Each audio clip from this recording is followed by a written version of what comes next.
Hello guys, welcome back to HTML series. Last video வந்து நம்ம வந்து HTML introduction பார்த்தோம். இந்த வீடியோல வந்து எடிட்டர்ஸை பத்தி பார்க்கலாம். நம்ம அஃப்கோர்ஸ் நம்ம ஏதாச்சும் ஒரு இடத்துல வந்து நம்ம கோட் எழுதணும் இல்லையா? ஸோ அதுக்கு வந்து நம்ம என்ன டைப் ஆஃப் எடிட்டர் நம்ம யூஸ் பண்ணுவோம் அப்படிங்கிறத பார்க்கலாம். ஸோ நான் வந்து நீங்கள் வந்து ஒரு பிகினராக இருந்தீங்கன்னா கண்டிப்பாக நான் வந்து உங்களை நோட்பேட் தான் யூஸ் பண்ண சொல்லுவேன். ஏன்னு பார்த்தீங்கன்னா இந்த எடிட்டர்ஸில் இருக்கு இல்லையா, Sublime, text editor, Visual Studio Code, அந்த மாதிரி எடிட்டர்ஸ் எல்லாமே நீங்கள் ஜஸ்ட் ஒரு வேர்ட் நீங்கள் டைப் பண்ணாலே வந்து உங்களுக்கு ஆட்டோ ஃபில் ஆயிடும். ஸோ அப்போ வந்து உங்களுக்கு ஒரு ப்ராக்டிஸ் பண்ணாத மாதிரி இருக்காது.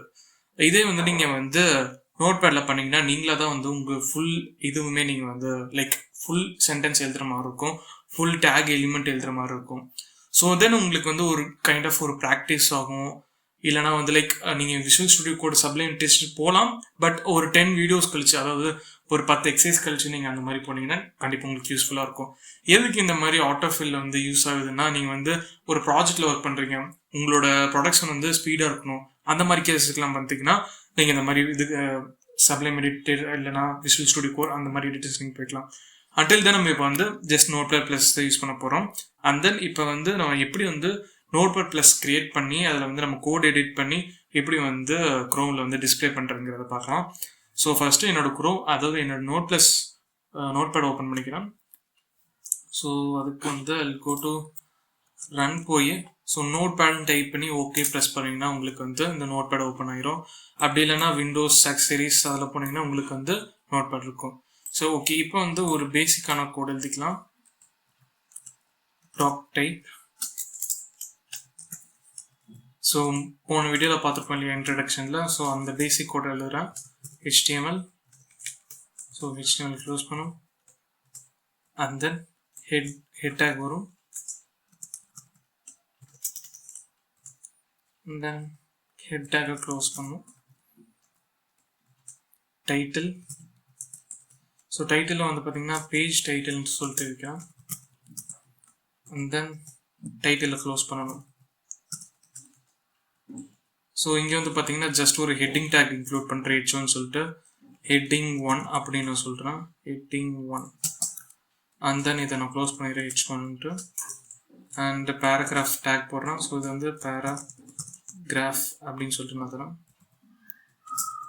ஸோ பேராகிராஃப் டேக்கையும் க்ளோஸ் பண்ணிக்கிறேன். ஓகே, இப்போ வந்து நம்ம கோடு கம்ப்ளீட் பண்ணணும் இல்லையா? ஸோ இந்த கோடை நம்ம சேவ் பண்ணணும். ஸோ அதுக்கு வந்து நான் வந்து HTML எடிட்டர் அப்படின்னு சொல்லிட்டு ஒரு நேம் வைக்கிறேன், HTML எடிட்டர். ஸோ நீங்கள் என்ன வேணாலும் நேம் டைப் பண்ணிக்கலாம். ஃபார் எக்ஸாம்பிள் இந்த சாப்டர், இந்த டாபிக் பார்த்தீங்கன்னா HTML எடிட்டர். ஸோ அதனால் அது வைக்கிறேன். ஒன்ஸ் நீங்கள் வந்து நேம் டைப் பண்ண பிறகு, அதாவது ஃபைல் நேம் டைப் பண்ண பிறகு நீங்கள் வந்து எக்ஸ்டென்ஷன் தரணும். ஸோ எக்ஸ்டென்ஷன் தரக்கு முன்னாடி இங்கே வந்து சேவ் டைப் ஆஸ் இருக்கு இல்லையா? ஸோ அதில் வந்து நீங்கள் ஜஸ்ட் ஆல் ஃபைல்ஸ் கொடுத்துடணும். ஸோ கொடுத்துட்டிங்கன்னா நீங்கள் வந்து ஜஸ்ட் .html சொல்லிட்டு நீங்கள் தரணும். ஸோ இதுதான் வந்து HTMLோட எக்ஸ்டென்ஷன். நீங்கள் ஏதாச்சும் ஒரு HTML ஃபைலில் ஒர்க் பண்ணுறீங்க, சேவ் பண்ணணும்னா இந்த மாதிரி ஃபார்மேட்டில் சேவ் பண்ணால் தான் உங்களால் வந்து க்ரோமில் ஓப்பன் பண்ண முடியும். ஸோ நான் சேவ் தந்துடுறேன். ஸோ இப்போ சேவ் ஆயிடுச்சு. இது வந்து நம்ம எப்படி வந்து க்ரோமில் ஓப்பன் பண்ணுறங்கிறத பார்க்கலாம். ஸோ அதுக்கு உங்கள் க்ரோம் ஓப்பன் பண்ணிக்கோங்க.